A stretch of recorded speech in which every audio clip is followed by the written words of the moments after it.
sehat-sehat semuanya, dan kita berdoa bersama agar COVID segera berlalu, sehingga selain sisi virtual seperti ini, kita juga bisa saling bertemu dan bertegur sapa. Karena memang kita udah kangen banget ya Bapak Ibu ya, sudah hampir 8 bulan lebih, 9 bulan malah modelnya seperti ini. Ya kita doa bersamalah semua bisa berakhir. Bapak Ibu sekalian, saya ucapkan terima kasih sekali lagi atas kesediaannya untuk bisa join di sosialisasi program pemberitaan masyarakat berdasarkan dari Hibah Dikti ya terkait skema PKM. Tentunya diharapkan setelah mendengarkan paparan ini, Bapak Ibu sekalian bisa segera mensubmit proposal untuk pendanaan yang memang ada di program PKM. Jadi Bapak Ibu mohon dengan seksama untuk mendengarkan paparan dari Ibu Retno yang akan membawakan materi ini. Saya sapa dulu, selamat siang Ibu Retno. Ibu Retno, selamat siang. Ya. Okay. Selamat siang. Assalamualaikum warahmatullahi wabarakatuh. Waalaikumsalam warahmatullahi wabarakatuh. Sehat-sehat ya Mem ya? Sehat, alhamdulillah. Alhamdulillahirabbil alamin. Kita semua berdoa, semua yang hadir di sini beserta keluarganya tentu sehat-sehat semua.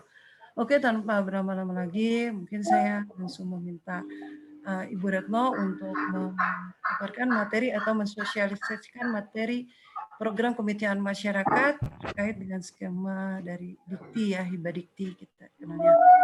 Karena mungkin ada panduan terbaru yang nantinya bisa memberikan pencerahan Bapak Ibu ketika akan mensubmit proposalnya. Silakan Mem untuk Ya, terima kasih. Ya, terima kasih teman-teman semuanya sudah hadir. Saya perlu informasikan terlebih dahulu kenapa kok ini sepertinya mendadak sekali gitu ya. Karena memang pemberitahuan dari Dikti itu sendiri juga sangat mendadak. Tersuratnya adalah tanggal 8 Oktober. Tersurat dari Dikti dan kemudian proses sosialisasinya itu di tanggal 15 Oktober untuk riset. Sementara untuk pengabdian, sosialisasinya adalah di tanggal 19 Oktober. Sehingga kenapa kami dari pengabdian itu baru memungkinkan untuk bisa sosialisasi di hari ini tanggal 23 Oktober. Jadi mohon maaf keterlambatan ini memang terkait dengan beberapa hal yang perlu dipersiapkan ketika tanggal 19 kami mengikuti arahan dari Dikti, maka tanggal 20 itu kami izin untuk bisa mendapatkan ID Zoom yang memungkinkan kapasitasnya lebih, tapi ternyata memang ID Zoom sedang dipergunakan oleh banyak unit sehingga kapasitasnya sangat minim, tidak bisa dipergunakan oleh kita untuk support hari ini, sehingga hari ini kita support dengan ID yang meminjam dari unit lain yang maksimum 300 orang. Dan memang informasinya baru diinformasikan kemarin karena itu tadi, untuk ID Zoom itu kami perlu untuk info ke peminjaman unit lain karena di Komdev Akademik itu sendiri memiliki hanya 4 ID dan kebetulan hari ini dipergunakan untuk support all dari kegiatan pengabdian hingga sampai jam 5 sehingga tidak memungkinkan untuk digunakan untuk sosialisasi. Mohon izin Bapak Ibu semuanya bahwa kegiatan untuk proposal Dikti, proposal pengabdian itu dimulainya adalah tanggal 15 Oktober hingga tanggal 29 Oktober. Sehingga kalau misalnya dihitung dari hari ini, kita hanya punya waktu 5 hari, Bapak Ibu. Nah, 5 hari itu kenapa kita tidak di 29-nya tidak dihitung, dikarenakan tanggal 29 itu merupakan hari terakhirnya biasanya down. Kenapa? Karena di tanggal 29 ini tentunya dari nasional itu akan banyak sekali yang submit proposal. Dan biasanya dari sisi Simlitpakmas itu sendiri itu akan menjadi sangat-sangat berat dan down sehingga teman-teman sulit untuk bisa submit. Nah, oleh karenanya dimohon supaya teman-teman bisa submit sebelum tanggal 29. Nah, apa saja yang teman-teman perlu untuk perhatikan dari sisi proposal pendanaan Dikti 2021. Satu hal yang diinformasikan oleh Dikti adalah untuk pendanaan tahun 2021 itu sangat minim sekali. Sehingga yang tadinya kita memiliki skema dikti yang skema pengabdian itu luar biasa, ada beberapa skema seperti skema kewirausahaan, kemudian skema untuk intelektual kampus, itu ditiadakan. Jadi satu-satunya skema yang diperkenankan untuk kita yang levelnya BINUS adalah level sangat baik, itu hanya satu, yaitu program kemitraan masyarakat yang dananya 50 juta dan pertanggungjawabannya adalah 8 bulan. Itu saja. Sementara kalau misalnya universitas yang levelnya masih kurang memuaskan, itu boleh mengajukan program pengabdian stimulus. Nah, program stimulus ini nilainya lebih rendah, yaitu sekitar 25 juta. Nah, yang perlu Bapak Ibu ketahui berdasarkan dari buku panduan edisi 13, apabila Bapak Ibu mengajukan mengenai anggarannya, akan lebih baik minimal adalah 60% dari plafon dana yang ditawarkan. Jadi kalau misalnya dananya 50 juta, harapannya teman-teman bisa mengajukannya adalah minimal 60% dari 50 juta. Baik, itu yang diinformasikan yang paling utama dari proposal untuk program kemitraan masyarakat. Nah, program kemitraan masyarakat ini diinformasikan oleh Dikti dimulai dari bagaimana proposal itu dinilai di pengusulannya, kemudian juga memenuhi dari kriteria yang ada di format pengabdian.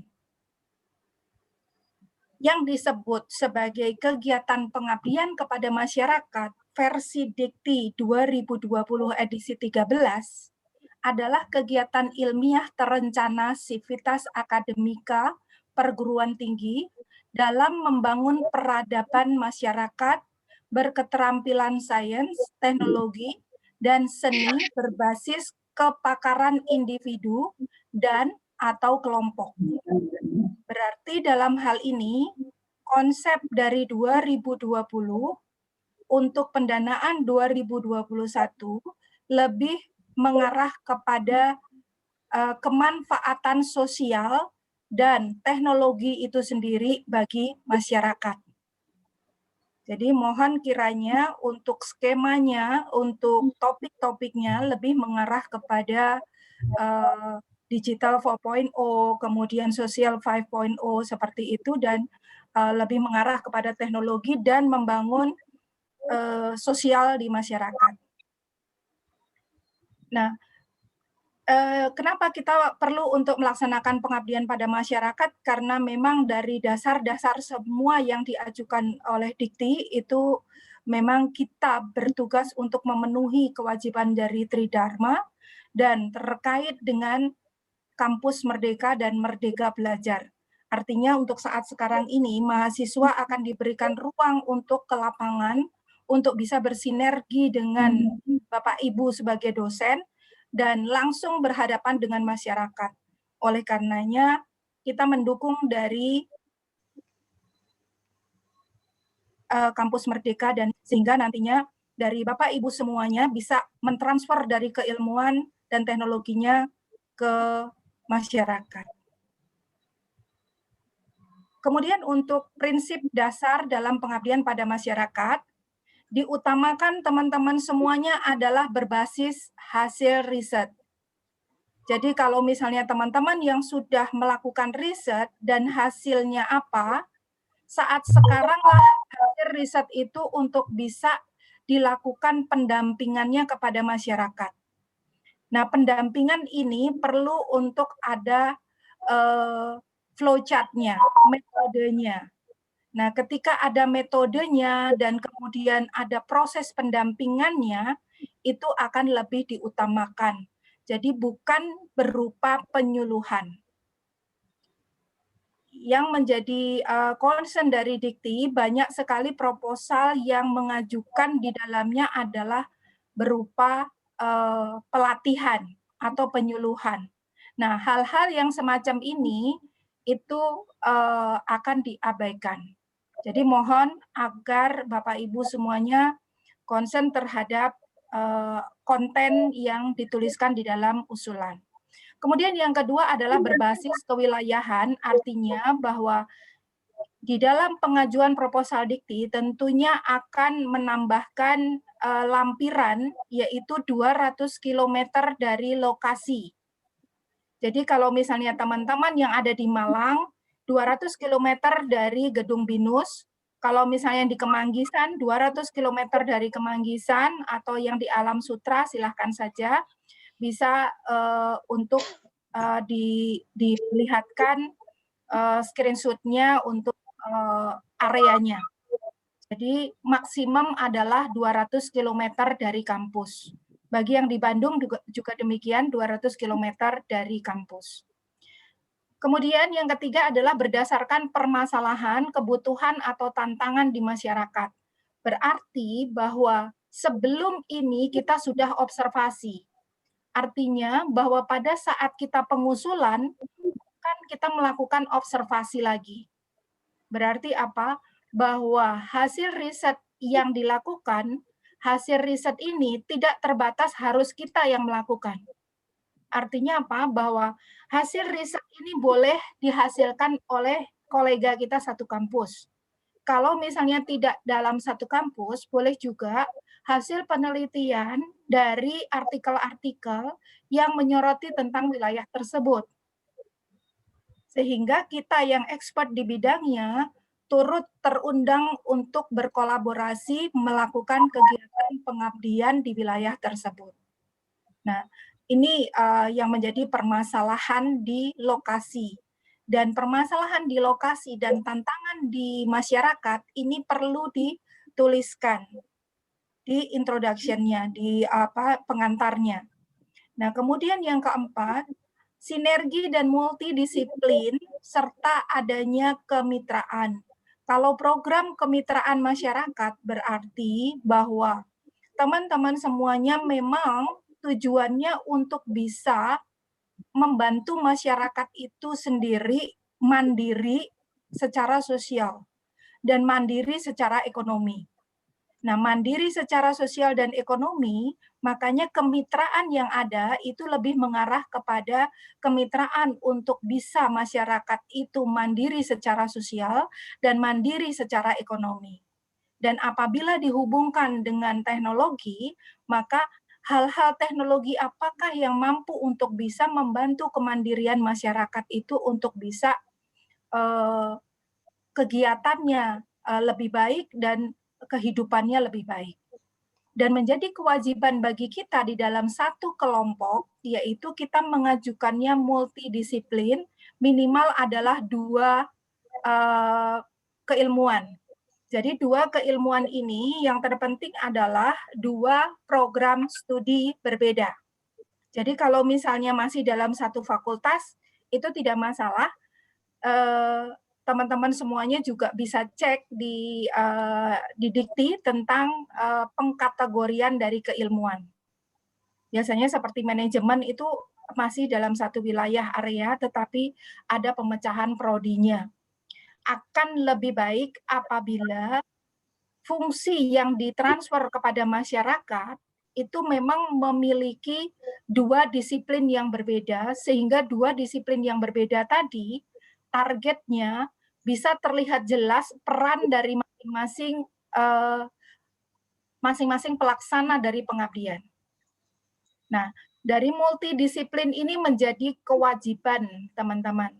Dan multidisiplin ini mengajak 2 mahasiswa. Jadi minimal terlibat ada 2 mahasiswa. Kemudian kegiatannya itu akan dinilai apabila kegiatan tersebut terstruktur. Artinya memang timeline-nya jelas, kegiatan yang dilakukannya jelas, dan kemudian mampu untuk terukur, bisa dibandingkan antara kegiatan yang sebelum teman-teman lakukan, teman-teman berkontribusi, dan sesudah berkontribusi. Berarti teman-teman semuanya boleh untuk bisa memperlihatkan kondisi yang terkini seperti apa. Sehingga nantinya ketika melaporkan kemajuan, itu bisa diperlihatkan kondisi setelah berkontribusi. Kemudian kegiatan tersebut berkelanjutan tuntas dan bermakna. Artinya jangan sampai misalnya saat sekarang diajukan proposalnya dan kemudian di tahun kedua teman-teman ini tidak ada pembiayaan lagi, ditinggalkan begitu saja. Maka sebaiknya teman-teman tetap fokus terhadap kegiatannya dan kemudian bisa bermitra dengan sponsor ataupun mitra dari program studi ataupun mitra kampus sehingga bisa dilakukan secara berkelanjutan. Oleh karenanya targetnya itu mampu untuk bisa tadi melakukan pendampingan secara berkelanjutan hingga masyarakat tersebut secara sosial dan ekonomi mandiri. Dan itu akan memberikan makna yang tuntas bagi masyarakat itu sendiri. Nah, tahapan ketika Bapak Ibu melakukan penyusunan proposal, tentunya saat sekarang ini teman-teman semuanya sudah memiliki observasi. Sehingga observasi tidak lagi dilakukan pada saat turun ke lapangan. Jadi observasi inilah yang akan menjadi data kenapa situasi itu membutuhkan kita untuk turun ke lapangan. Dan kemudian kita menawarkan berbagai solusi yang ada terkait dengan multidisiplin tadi. Jadi terlihat jelas multidisiplinnya itu perannya di mana masing-masingnya. Dan cara mengimplementasikan dari solusi tadi bagaimana. Dan akan lebih baik apabila hasil riset tadi berupa teknologi tepat guna bisa untuk dilakukan realisasinya di lapangan berupa teknologi ataupun metode ataupun hal-hal lain yang terkait biasanya lebih ke sarana sehingga akan bisa dipertanggungjawabkan sarana apa yang betul-betul bisa dimanfaatkan oleh masyarakat tersebut. Nah, adanya pelatihan itu adalah suatu tambahan saja karena dalam pendampingan pelatihan itu merupakan suatu tambahan untuk bisa menggunakan bersama-sama antara expert dengan masyarakat itu sendiri. Tapi bukan berarti bahwa proposalnya itu yang ditargetkan adalah pelatihan. Nah, kalau misalnya kita ingin memberikan suatu e-commerce-nya, maka e-commerce-nya adalah teknologi tepat guna yang memang aplikasi itu akan diaplikasikan, bukan proses pelatihannya. Nah, kalau proses pelatihannya itu memang merupakan suatu tambahan ketika aplikasi tersebut sudah ada dan diharapkan aplikasi tadi akan sustain. Ini yang dikhawatirkan bahwa suatu pembuatan website itu akan terhenti ketika Bapak Ibu tidak ada lagi pendanaan dan kemudian tidak ada koordinasi dengan desa dan yang lainnya. Oleh karenanya diharapkan dari apa yang dirancang itu akan mampu sustain. Kemudian untuk evaluasi, tentunya proses evaluasi ini akan dilakukan oleh Dikti, baik evaluasi ini mengikuti dari proses Monef-nya maupun dari proses Monef itu ada dua, Monef internal dan Monef eksternal. Nah, Monef eksternal itu akan memerlukan Monef internal. Oleh karenanya, BINUS sudah terbiasa untuk melakukan Monef internal ini, dan hasil dari Monef internal ini akan dilampirkan pada saat teman-teman yang mendapatkan pendanaan di Dikti akan Monef eksternal. Nah, dari beberapa hal yang tadi saya sampaikan bahwa di dalam proposal ini bukan proses meneliti sehingga tidak ada kata penelitian, tetapi menunjukkan hasil dari penelitian apa yang akan diimplementasikan. Dan bukan merupakan suatu survei dan bukan merupakan uji coba. Nah, berikan judul yang menarik serta inovatif. Nah, yang menarik dan inovatif tentunya tadi mengusung dari skema program kemitraan masyarakat saat sekarang ini lebih memberdayakan dari sisi teknologi 4.0 dan sosial 5.0 dan lebih mengarah kepada peningkatan ekonomi dan sosial. Nah, yang ketiganya itu memiliki target yang terukur secara kuantitatif. Jadi kalau misalnya teman-teman akan membuat suatu aplikasi, di mana aplikasi nantinya akan bisa dipergunakan oleh berapa UKM misalnya, berapa orang yang akan join. Nah, itu jelas ada kuantitatifnya. Kemudian memecahkan masalah sumber daya manusia ataupun sumber daya alam. Artinya dari teknologi yang Bapak Ibu akan implementasikan, itu mampu untuk bisa mengatasi masalah yang ada di lapangan terkait dengan pemberdayaan manusianya ataupun dari lingkungannya. Kemudian wilayah dan kelompok sasarannya jelas. Untuk wilayah tadi dikatakan bahwa 200 km dari gedung berdiri. Dan kelompok sasaran ini terbagi menjadi 3. Nanti saya akan jelaskan satu persatu kelompok sasarannya. Ada yang mitra produktif, kemudian mitra non-produktif, dan mitra mengarah produktif. Dan kelengkapan dokumen sesuai panduan. Dokumen yang harus dilengkapi, mohon maaf untuk yang tahap pertama, bagi pengabdian kali ini, hanya 8 bulan ini, dokumennya lebih mengarah kepada persetujuan dari mitranya. Dan hanya dibutuhkan satu mitra. Satu mitra, tetapi satu mitra tersebut memenuhi ketentuan. Memenuhi ketentuannya adalah misalnya nanti di kelompok sasaran ada, misalnya adalah terdiri 5 orang. Atau kalau misalnya UKM, UKM tadi minimal memiliki 4 karyawan. Seperti itu. Nah, itu mereka akan tanda tangan di atas meterai dan itu merupakan dokumennya. Dan selain itu, dokumen adanya CV dari keseluruhan anggota dan ketua. Itu merupakan kelengkapan dokumen. Dan sebelumnya Bapak Ibu mohon untuk bisa join untuk di link yang telah diinfo di undangan. Di mana link tersebut untuk bisa menambahkan dari sisi pengakuan, di mana pengakuan dikti saat sekarang ini boleh untuk menambahkan dari sisi karya monumental.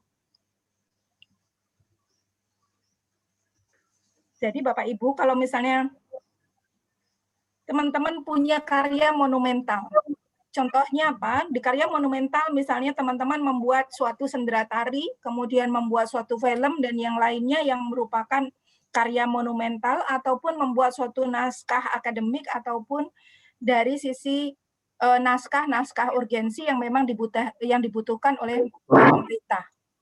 Nah, ini merupakan suatu kelengkapan dokumen. Artinya bahwa teman-teman memang memiliki kompetensi yang dibutuhkan sesuai dengan keilmuannya. Dan ini bisa saja nantinya terkait juga dengan indeks Sinta dan juga untuk terkait dengan kompetensi teman-teman semua datanya di Sister ya. Nah, itu yang nantinya akan terlihat link kapasitas teman-teman semuanya. Nah, kemudian dokumen lainnya itu boleh terkait juga dengan sejauh mana penelitian, sejauh mana hasil penelitian tadi yang teman-teman lakukan itu betul-betul merupakan suatu hasil penelitian, sehingga dokumen tersebut bisa disertakan. Kemudian yang ketujuh adalah adanya ilmu pengetahuan dan teknologi serta metode yang jelas, tepat, dan benar. Sehingga memang kalau misalnya memang ada metodenya dan ada alat-alatnya, maka alat-alat tersebut mampu untuk bisa terukur dan diimplementasikan di lokasi dan sesuai. Bukan kita mengada-ada baru mencari lokasinya, tetapi lokasi itu membutuhkan alat tersebut. Sehingga memang betul-betul masyarakat itu sendiri yang membutuhkan. Kemudian yang nomor 8 adalah evaluasi dan indikator keberhasilan. Ketika teman-teman memiliki target, nah target tersebut sebaiknya memang bisa ditunjukkan indikator-indikator keberhasilannya. Nah, untuk anggaran dan kepakaran tim multidisiplin, ini masih sama seperti research, bahwa teman-teman tidak diperkenankan untuk mengambil biaya sebagai pelaksana pengabdian. Karena apa? Teman-teman semuanya seperti research juga sudah dianggap telah mendapatkan kesejahteraan dari pemerintah sehingga teman-teman tidak diperkenankan untuk menggunakan anggaran. Anggaran ini lebih diporsikan kepada iptek, peralatan yang memang diambil, dimanfaatkan oleh masyarakat itu sendiri. Nah, kemudian kewajibannya adalah mengajak mahasiswa. Minimal ada 2 mahasiswa di dalam proposal Bapak Ibu. Sehingga jelas bahwa ada mahasiswa yang mendukung dan mengikuti proses dari kepakaran Bapak Ibu semua. Ini yang pertama tadi saya sampaikan bahwa program kemitraan yang ditawarkan oleh Dikti saat sekarang ini hanya yang mono, yaitu program kemitraan masyarakat dan kemitraan stimulus. Yang program kemitraan stimulus kita tidak diperbolehkan karena kita sudah sangat baik. Kemudian yang program kemitraan masyarakat ini saja yang diperbolehkan. Sementara untuk program multi tahun itu hanya diperbolehkan yang memang kelanjutan dari tahun sebelumnya. Jadi untuk tahun ini, program multi tahun ini tidak dilakukan. Tidak ada penawaran. Nah, contoh evaluasi administrasi yang hendaknya dipahami oleh masing-masing univ, dan ini yang dilakukan oleh Dikti di awal, antara lain adalah tim pengusul memiliki kompetensi multidisiplin. Tadi yang pertama saya sampaikan. Kemudian ketua pengusul mendapatkan pendanaan PKM kurang dari 3 kali. Maksudnya apa? Bahwa pendanaan ini terkait dengan ketua pengusul, kadang-kadang ada di mana proposal tersebut ternyata gagal, sehingga tidak bisa dilanjutkan. Atau yang tahun sekarang karena memang bermasalah semua dari sisi pendanaan dan pandemi, masa pandemi, ada pergeseran. Nah, ini tidak diperkenankan untuk bisa lebih dari ketentuan sebagai ketua. Untuk pengabdian hanya boleh 3 kali. Jadi dalam 3 kali ini, 3 kali sebagai ketua. Nah, ini ketua ini tentunya akan menjadi berat kalau seandainya memiliki pendanaan di tahun sebelumnya dan kemudian di tahun ini ada keberlanjutannya dan menjadi ketua lagi. Nah, itu akan menjadi evaluasi. Kemudian yang ketiga, mitra sasaran sesuai ketentuan, baik dari jaraknya dan kemudian bidang masalahnya. Kemudian melampirkan dokumen mitra sasaran. Nah, substansial dari evaluasi untuk yang merah ini boleh untuk diabaikan Bapak Ibu karena ini wilayahnya berada di research. Dan ini terkait dengan ketua pelaksana pengabdian itu kan berbeda dengan ketua kompetensi ketua di riset. Ketua di riset harus Q-nya untuk penulisan artikel Scopus dan yang lainnya. Untuk pengabdian ini tidak diperlukan ini, tetapi yang terpenting adalah adanya ketajaman analisis situasi, kemudian rumusan masalah prioritas mitra, kemudian kompetensi tim yang sesuai dengan permasalahan mitranya, metode dan solusi serta rencana kegiatan yang ditawarkan, di mana rencana kegiatan ini betul-betul terlihat berdasarkan dari step by step-nya, sehingga jelas kapan target tersebut akan tercapai. Kemudian adanya kesesuaian penugasan tim pelaksana, bahwa kegiatan di lapangan sesuai dengan keahlian. Kemudian kualitas iptek yang ditawarkan, di mana hasil penelitian yang di pendahuluan itu dikatakan akan dilaksanakan, diimplementasikannya itu dengan cara yang seperti apa. Dan nantinya proses pendampingan itu metodenya dengan cara yang seperti apa. Nah, untuk luaran wajib ini yaitu satu artikel ilmiah yang dipublikasikan melalui jurnal ber-ISSN atau proceeding ber-ISBN. Kemudian untuk satu artikel pada media massa cetak atau elektronik. Jadi boleh satu artikel itu untuk disampaikan di website kita, di website kampus. Nah, itu boleh-boleh saja. Kemudian menambahkan video kegiatan ketika kita melakukan pendampingan di lapangan. Kemudian yang paling utama adalah peningkatan keberdayaan mitra sesuai dengan permasalahan yang dihadapi. Sehingga terlihat jelas kalau dibandingkan bahwa sebelum dan sesudahnya terjadi peningkatan pemberdayaannya.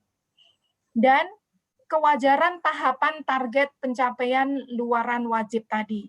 Artinya kalau misalnya teman-teman baru mengusulkan kegiatannya itu adalah sekarang Oktober, biasanya kan kita mengajukan itu di bulan April ataupun Mei. Ini sudah terlalu terlewat jauh gitu ya.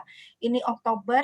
Nah, nanti ketika Februari itu sudah mulai, harapannya kalau teman-teman memang membuat suatu luaran ini dalam bentuk artikel ilmiah, nah artikelnya itu tentunya juga membahas tentang proses awal. Jadi tidak memungkinkan di artikelnya itu membahas tentang proses penyelesaiannya, karena penyelesaiannya belum ada. Nah, ini yang kewajaran dalam tahapan target. Kemudian kesesuaian jadwalnya dan kesesuaian penggunaan anggarannya. Nah, untuk persyaratan dari pengusulnya, yang baik ketuanya ataupun yang anggotanya. Untuk anggotanya dan ketua memiliki NIDN dan NIDK. Artinya apa? Bagi teman-teman yang belum memiliki nomor induk dosen nasional, itu boleh untuk menggunakan nomor induk dosen untuk internal ya, untuk kekhususan. Jadi kekhususan itu dosen yang memang mendapatkan kode dosen di kampusnya. Nah, kemudian pengisian identitas online dalam akun Simlitpapmas. Jadi teman-teman semuanya silahkan update Sintanya masing-masing gitu ya. Kemudian hasil research-nya, dan ini akan menjadi pertimbangan. Tetapi bukan merupakan suatu kewajiban seperti yang di research. Di research kan harus ada kewajiban untuk menjadi ketua itu 2 Scopus misalnya seperti itu. Nah, untuk pengabdian ini tidak, tetapi perlu teman-teman untuk mengupdate dari kapasitas keilmuannya. Karena ini akan memperlihatkan sejauh mana ekspertis Bapak Ibu semua terkait dengan solusi yang ditawarkan. Kemudian sesuai dengan CV, artinya bahwa teman-teman semuanya menyebutkan ID Sintanya dan juga menyebutkan dari CV anggota pengusul. Nah, dalam hal ini teman-teman pengusulnya yaitu hanya 3, 1 ketua dan 2 anggota. Jadi kalau misalnya 1 ketua, 2 anggota, berarti dalam satu kelompok hanya 3 orang, dan pengusul hanya boleh menjadi 3 kali saja sebagai ketua. Di awal tadi dikatakan bahwa apabila menjadi ketua jangan sampai nantinya terlibat masalah dengan pendanaan yang sebelumnya. Ini yang selalu diwanti-wanti oleh Dikti. Kemudian akan diprioritaskan apabila adanya penerapan iptek dari hasil penelitian tim pengusul. Sehingga tim pengusul memang pernah melakukan risetnya dan hasil risetnya itu diimplementasikan saat ini di pengabdian. Dan masyarakat mana yang membutuhkan, itu tinggal koordinasi apakah betul masyarakat tersebut membutuhkan iptek tersebut. Nah, program kemitraan masyarakat ini misinya adalah membentuk masyarakat produktif yang tentram dan sentosa. Nah, tentram dan sentosa ini yang fokusnya adalah di ekonomi dan sosial. Nah, tadi saya menyebutkan tentang mitra, bahwa mitra itu ada 3 mitra sasaran, yaitu mitra sasaran masyarakat yang produktif secara ekonomi, berarti di kelompok ini secara ekonomi mereka sudah mendapatkan penghasilan perorangan. berarti produktif secara ekonomi. Nah, produktif secara ekonomi, mitra sasarannya ini bisa berupa industri rumah tangga. Nah, industri rumah tangga minimal memiliki 4 orang pegawai, 4 orang karyawan. Nah, kelompok pengrajin, kelompok nelayan, kelompok tani, dan yang lainnya yang memang mereka memiliki penghasilan sebaiknya dari kelompok itu minimal ada 5 orang. Nah, mitra sasaran mengarah pada bidang ekonomi produktif. Artinya bahwa dari kelompok ini sebelumnya tidak memiliki penghasilan, tetapi boleh untuk diarahkan mendapatkan penghasilan nantinya karena adanya keterlibatan Bapak Ibu di dalam kelompok tersebut. Sehingga apabila kelompok PKK, kelompok Dasawisma, Pokdarwis ini dibantu oleh teman-teman semua sehingga menghasilkan ekonominya lebih baik, maka ini yang disebut sebagai mitra sasaran mengarah pada bidang ekonomi produktif. Jadi menjadikan komunitas itu untuk produktif secara ekonomi. Kemudian mitra sasaran masyarakat yang tidak produktif secara ekonomi.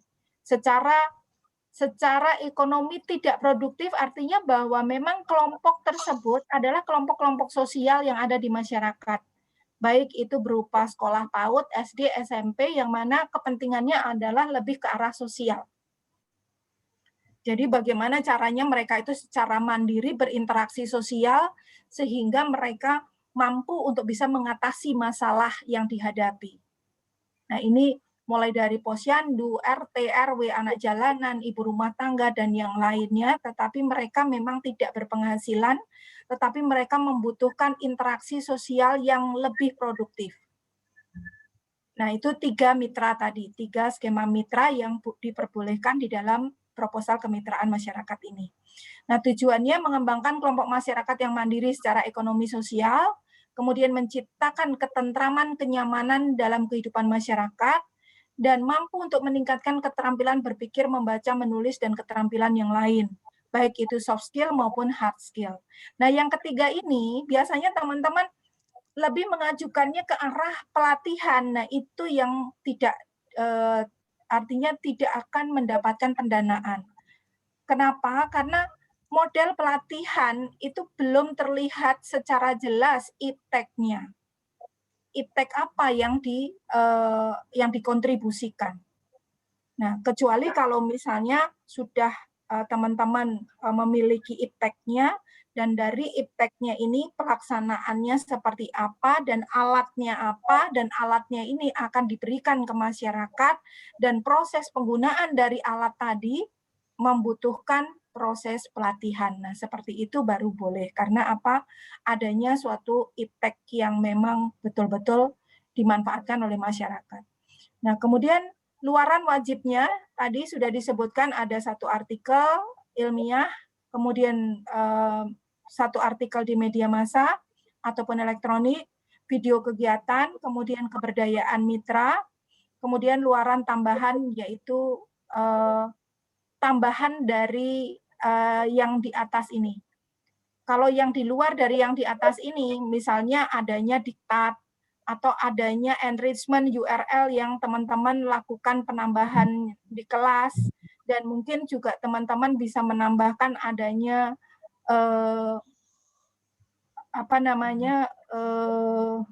dari sisi paten ataupun KI, nah itu merupakan suatu tambahan. Nah, kemudian untuk kriteria kegiatan bahwa ada iptek, kemudian jangka waktunya 8 bulan, tadi saya sudah sebutkan 50 juta, 1 mitra sasaran, melibatkan 2 mahasiswa, dan adanya 2 bidang masalah yang membutuhkan kepakaran berbeda. Dan jaraknya 200 km. Ini sudah, kemudian proses untuk formatnya. Untuk formatnya dari ringkasan usulan itu terdiri 500 kata. Untuk 500 kata itu jangan sampai ada salah ketik. Karena dari Ristek Brin ini lebih banyak akan membaca ringkasan usulan Bapak Ibu ini. sehingga jangan sampai ada salah ketik, kemudian juga jelas dari sisi muatan ringkasannya, berupa analisis situasi, tujuan, permasalahan, solusi, target luaran, metode yang dilaksanakan, dan dijelaskan skemanya. Skema ini adalah program kemitraan masyarakat. Nah, kemudian capaian-capaian yang akan dilaksanakan, kondisi sebelum dan sesudahnya, dan cara melakukan pengukurannya secara kuantitatif. Dan juga sampaikan tentang target luarannya.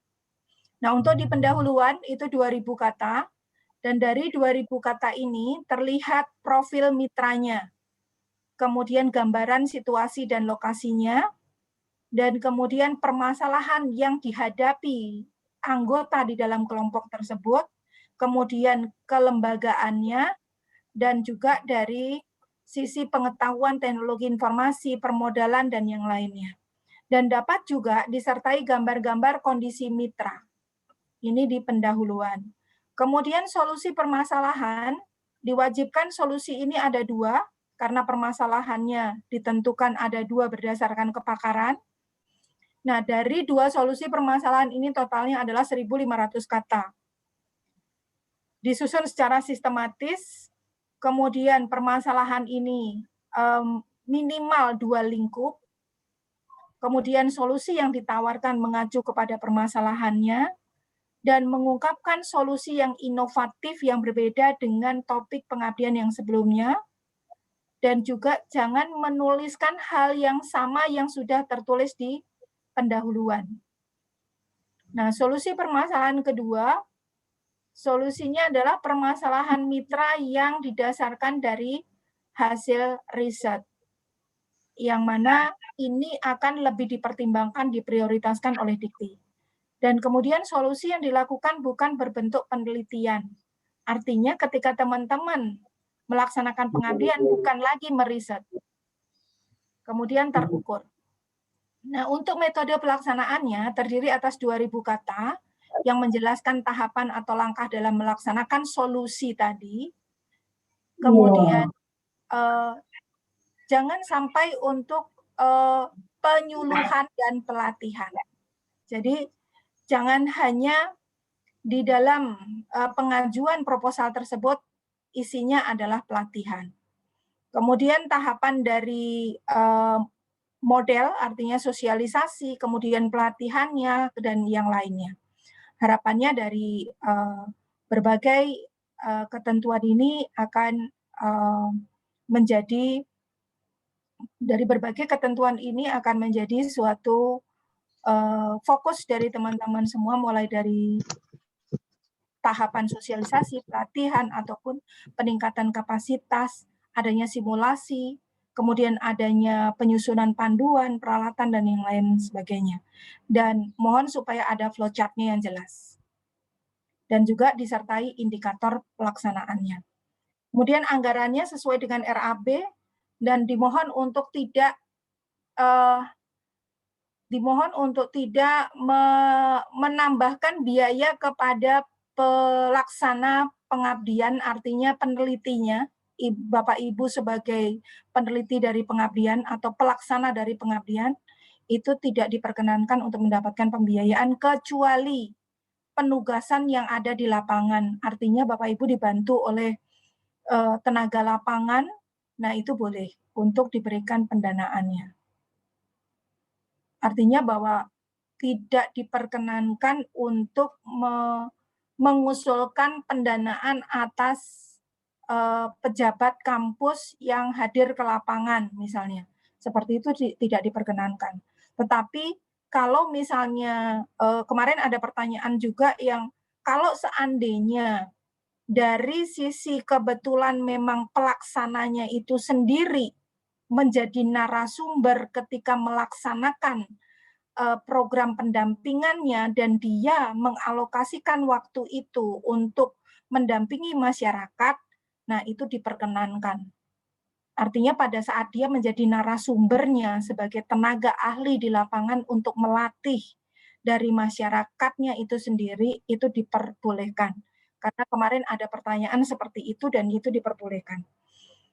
Yang terpenting di awal tidak disebutkan bahwa dana itu adalah dana untuk peneliti, tetapi dana itu dipergunakan untuk proses dari pendampingan penggunaan alat tadi. Kemudian rincian dari RAB memuat komponen biaya untuk menyelesaikan program PKM-nya. Kemudian untuk lampiran pendukung. Untuk lampiran pendukung adalah justifikasi anggaran biaya, kurikulum vitae, dan kemudian gambaran iptek, peta lokasi, surat kesediaan kerjasama mitra. Nah, jadi untuk surat kesediaan kerjasama mitra ini dilengkapi dengan meterai. Kemudian untuk terkait dengan gambaran iptek yang ditransfer. Gambaran iptek yang ditransfer bahwa dimohon agar teman-teman semuanya bisa memberikan uraian maksimum adalah 500 kata yang menjelaskan ipteksnya itu seperti apa, dan juga metodenya bagaimana, mengarah kepada bidang yang mana, apakah sosial, budaya, seni, teknologi, dan yang lainnya, dan kemudian proses dari kerja alatnya, dan juga disampaikan diagram alirnya atau flowchart-nya. Nah, ini yang poin-poinnya adalah perubahan mindset yang tadi saya katakan, Industri 4.0, Society 5.0, kemudian, ya saya lupa, mengenai pandemi COVID. Jadi untuk saat sekarang ini, pemerintah sedang concern untuk bisa bagaimana caranya mengatasi tantangan-tantangan yang dihadapi oleh masyarakat terkait dengan pandemik saat ini. Sehingga masyarakat tersebut mampu untuk bisa percaya diri untuk tetap sehat dan juga tetap mandiri di tengah interaksi sosialnya. Sehingga jangan sampai mereka itu terjadi suatu penurunan atau degradasi dari sisi psikologis dan yang lainnya. Nah, itu bisa diharapkan memiliki teknologi-teknologi yang membuat masyarakat itu sendiri akhirnya mandiri, terlatih, dan memiliki mindset yang percaya bahwa ini semua akan berlalu dan mereka akan lebih baik nantinya. Dan kemudian dari eksplorasi tema-tema bahwa pengabdiannya ini lebih mengarah kepada sosial, budaya, dan lingkungan. Itu tadi secara ekonomi, sosial, bagaimana caranya mereka akan masyarakat itu mampu untuk bisa mendapatkan solusinya. Nah, solusi inilah diharapkan memang perlu yang sangat-sangat berkualitas sehingga membawa nama perguruan tinggi itu sendiri. Dan harapannya bahwa dari proposal ini nantinya akan memberikan sinergi yang baik di berikutnya lagi dengan kemitraan berbagai CSR yang ada. Corporate Social Responsibility-nya akan mampu diciptakan karena adanya sinergi sehingga nantinya akan sustain. Nah, kemudian adanya literasi teknologi bahwa ketika teman-teman semuanya memiliki suatu literasi teknologi yang didistribusikan atau ditransfer ke masyarakat, maka ini nanti akan terjadi suatu percepatan yang lebih baik di masyarakat. Nah, ini semua Bapak Ibu yang bisa saya sampaikan dari apa yang disampaikan oleh Dikti di tanggal 19 kemarin, dan mohon maaf memang baru bisa disampaikan hari ini karena memang adanya keterbatasan-keterbatasan tadi. Dan mohon kiranya Bapak Ibu apabila Bapak Ibu akan diskusi, ya memang boleh saja nanti di raise hand ataupun melalui chat. Seperti itu. Baik, itu saja yang bisa saya sampaikan, teman-teman. Silakan apabila ada pertanyaan, saya akan melihat raise hand atau nanti Bu Mariani membacakan chat-nya. Ya, terima kasih Ma'am atas sharing-nya. Di sini sudah ada beberapa pertanyaan lewat chat. Mungkin bisa saya bacakan dulu dari Bu Ngatin ya, Bapak Ibu. Masalahnya hasil riset saya di daerah Jateng, bagaimana bisa digunakan untuk diajukan ke riset pengabdian? Lokasi tidak mendukung, itu memang pertanyaannya. Silakan dijawab dulu. Ya, pertanyaannya terima kasih Bu Atin.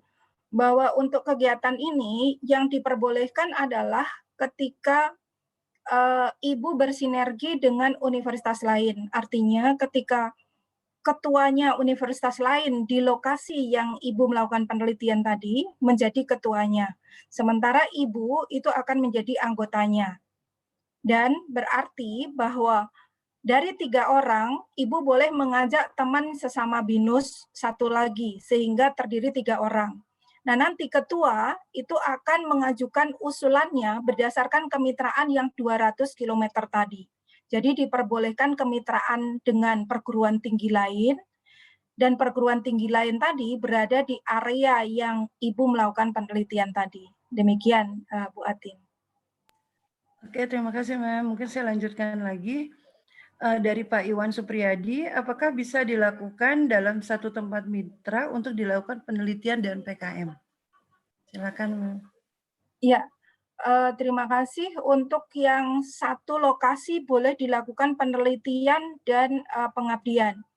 Nah, berdasarkan dari beberapa kali arahan Dikti, untuk pengabdian itu diprioritaskan adalah hasil riset. Artinya riset tadi sudah menghasilkan suatu iptek, dan iptek tadi tinggal diterapkan, dikembangkan kepada masyarakat sehingga iptek tadi bisa diterimakan kepada masyarakat langsung.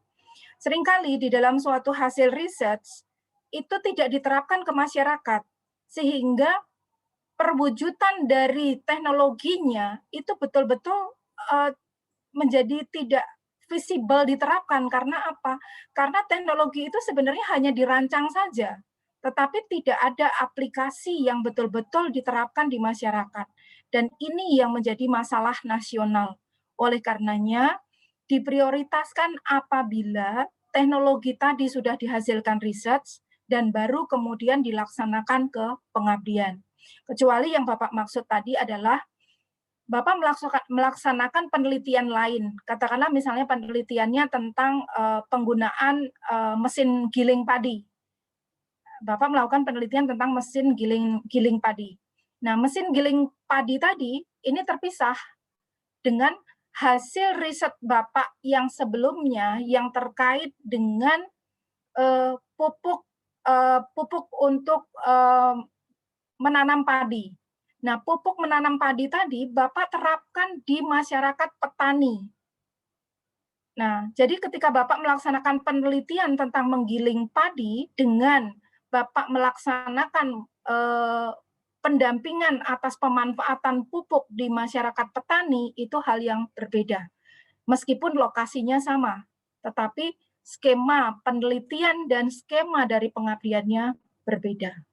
Nah, ini yang menjadi fokus dan perhatian bagi evaluasi nantinya ketika antara penelitian dengan pengabdian itu, karena sekarang pengusulannya adalah bersama-sama, tetapi tetap akan dilihat sejauh mana kompetensi dari isi proposal Bapak Ibu semua di antara riset dan pengabdian. Karena datanya sudah ada. Kalau misalnya teman-teman semuanya ngecek ya datanya, sudah pernah berapa kali melakukan usulan proposal, nah itu judul-judul sebelumnya tahun-tahun lalu ada semua.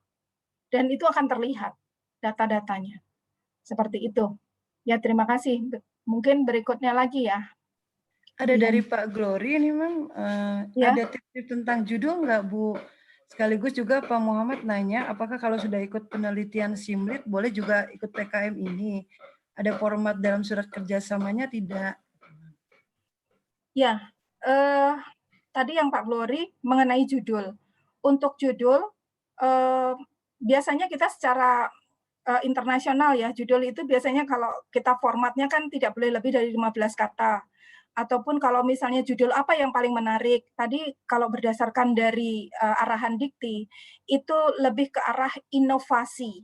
Inovasinya ini lebih mengarah kepada bagaimana caranya kita mampu untuk bisa mendukung mindset yang lebih baik dari sisi revolusi industri 4.0 dan juga sosial 5.0.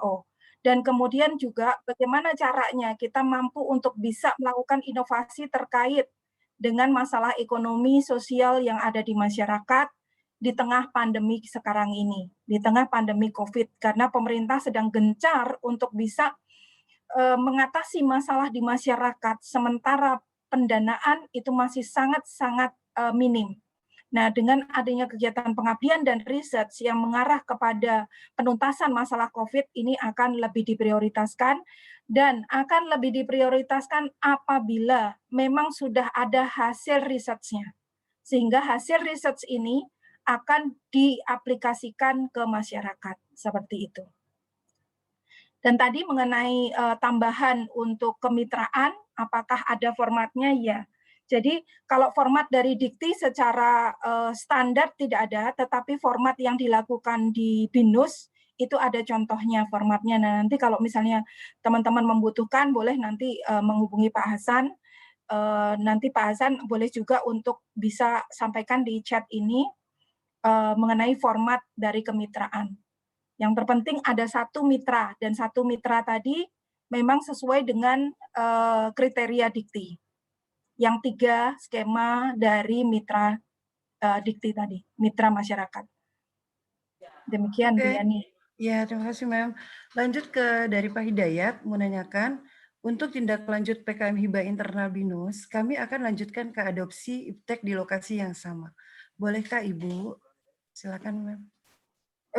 Mohon maaf, jadi hasil risetnya sudah dilakukan dan kemudian akan dilaksanakan di area yang sama, begitu ya? Ya, dari hibah internal kita, internal PKM BINUS. Iya, ya. Jadi begini Pak Hidayat, terima kasih. Ketika hibah internal itu sudah dilakukan pendanaan dan kemudian Bapak akan ajukan kepada Dikti, memang dari niatan dari Komdev ketika teman-teman semua diminta untuk membuat proposal dan didanai oleh BINUS, itu adalah untuk persiapan. Artinya teman-teman sudah memiliki persiapan untuk pengajuannya ke Dikti. Hanya saja yang perlu dibedakan adalah sejauh mana teman-teman akan mengembangkan dari apa yang sudah ditargetkan sekarang ini, disesuaikan dengan misi yang sekarang ini, yang tahun ini, pendanaan 2021.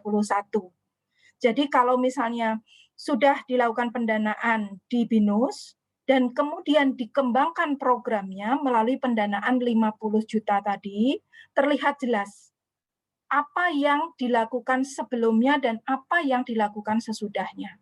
Nah, ini akan bisa dievaluasi. Demikian Pak Hidayat. Ya, Mem, terima kasih. Lalu kalau dari ini nanya, kalau ada yang di Semarang, BINUSnya gimana nih? Gitu, kaitannya dengan PKM. Iya, yang bagi lokasinya di Semarang. Nah, yang di Semarang memang dari sisi ketentuan UNIF-nya kan berada di online learning ya, di bawah dari jarak jauh. Jadi artinya proses program studinya adalah BINUS online learning. Nah, kalau yang programnya itu online learning, maka akan disebutkan prodinya adalah online learning berada di Semarang dan proses kemitraannya ya 200 km dari Semarang. Tapi kalau misalnya akan berkolaborasi dengan teman-teman yang ada di Jakarta, itu dimungkinkan gitu. Jadi teman-teman masuk di Jakarta, area Jakarta, tetapi sebagai anggota karena teman-teman masuknya adalah di bawah UNIF, UNIF BINUS. Nah, UNIF BINUS ini yang terdaftar untuk UNIF itu adalah Malang, Bandung, Bekasi, dan kemudian Jakarta, dan yang terakhir kemarin Semarang, yang baru saja. Nah, kalau misalnya yang baru saja sudah terbentuk, maka teman-teman tinggal kolaborasi saja untuk area kemitraannya adalah di Semarang, tetapi kalau misalnya jumlah kapasitas yang mendukung dari sisi anggota timnya itu tidak banyak, ya silakan saja berkoordinasi dengan menambah teman yang ada di Jakarta. Atau boleh juga bermitra dengan universitas lain, karena bermitra dengan universitas lain diperbolehkan di dalam pengusulan proposal. Seperti itu. Oke, terima kasih Mem. Ini dari Ibu Desi Indrawati bertanya, apakah kami bisa berkolaborasi dengan sekolah seperti memberikan seminar online? Silakan Mem. Ya, untuk berkolaborasi dengan sekolah untuk memberikan seminar online. Ini kan berarti pelatihan saja. Kalau misalnya pelatihan saja, itu untuk beberapa kali gagal untuk didanai. Jadi akan lebih baik kalau misalnya suatu contoh nih, seperti yang sebelumnya pernah dari teman kita Pak Deviano itu mengusulkan satu sekolahan dan Pak Deviano membuatkan aplikasi e-learning-nya, yang mana e-learning tadi dipergunakan oleh sekolahan tadi. Jadi aplikasinya itu dibuat sampai jadi, dan ketika dibuat sampai jadi dan dimanfaatkan oleh sekolahan tadi. Dan ketika itu proses akan dimanfaatkannya, tentunya membutuhkan pelatihan. Nah, ketika proses pelatihan tadi, seperti yang saya katakan sebelumnya, hanya merupakan tambahan saja, seperti itu. Jadi mohon maaf, itu kalau misalnya hanya pelatihan saja, tidak akan didanai. Ya, terima kasih. Dari Ibu Yuventia bertanya, sebenarnya tadi udah dijelaskan juga di awal, mungkin ditanyakan lagi, apakah ketua pengusul PKM harus S3? Silakan. Ya, untuk dari ketua pengusul ini tidak ada ketentuannya seperti research yang harus Scopus 2 dan kemudian harus S3 ataupun harus S2. Yang terpenting itu tadi ketentuannya bahwa ada NIDN-nya, ya, nomor induk nasionalnya, kemudian ada NIDK-nya, nomor induk khusus, ataupun dilihat berdasarkan dari kompetensi kepakarannya. Jadi kalau misalnya memang usulannya itu beliaunya masih S2, tetapi pakar di bidang akuntansi, nah kemudian kepakaran ini akan mengatasi masalah di proses akuntansi desa. Nah kemudian didukung oleh teman yang memiliki kepakaran di bidang sistem informasi. Sehingga sistem informasi ini akan membantu proses anggaran desa yang dari tahun ke tahun selalu bermasalah gitu. Karena mereka selalu manual. Nah, kalau misalnya penggabungan antara proses akuntansi dan kemudian pembuatan aplikasinya ini sudah pernah dilakukan risetnya sebelumnya, dilakukan oleh kepakaran yang berdua tadi, salah satu di antara berdua tadi, ini akan lebih baik sehingga aplikasi tadi tinggal diterapkan di kelurahan tadi dan kemudian disesuaikan atau diadaptasikan berdasarkan kemampuan dari karyawan yang ada di kelurahan tadi.